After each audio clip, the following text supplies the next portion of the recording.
परळी वैद्यनाथ येथील काय तोहिद खान हत्या प्रकरणी सखोल तपास आणि त्या कुटुंबाला आर्थिक मदत व जिल्ह्यातील एकूणच वाढत्या गुन्हेगारी आणि नशेखोरीचे प्रमाण इतक्या मोठ्या प्रमाणात वाढलंय की या खुनाच्या पाठीमागे सुद्धा नशेखोरी आणि त्या नशेखोरीमुळेच हा तोहिदचा खून अतिशय ब्रुटल मर्डर ज्याला म्हणतो अशा पद्धतीने हे केलं गेलं आहे।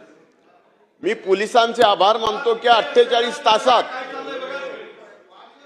या ज्याचा खून झाला तर मयत तोहिदचा 48 तासात 2 आरोपी त्यांनी गजाआड केले। पण आजही सर्व समाजाची आणि त्या कुटुंबाची मागणी आहे की याची सखोल तपासणी करण्याची गरज आहे। एवढंच नाही तर त्यांना ते कुटुंब एवढं गरीब आहे, लहान 3 मुली आहेत, कोणीही बघणार त्या कुटुंबात नाही। शासनाने त्यांना आर्थिक मदत सुद्धा करण्याची गरज आहे।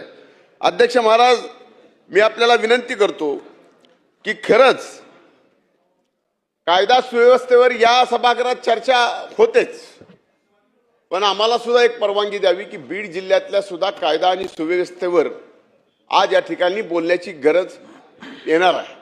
म्हणून मी आज औचित्याचा मुद्दा उपस्थित करत असताना तोहिद खान आणि त्याच्या परिवाराला आजही वाटतं की काही याच्यात संशयी आहेत, ते पकडले गेलेले नाहीयेत।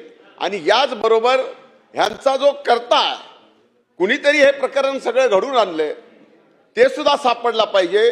या बाबतीत शासनाला आपण निर्देश द्यावेत आणि त्याचं निवेदन शासनाचं आज सभागृह संपेपर्यंत मिळावं।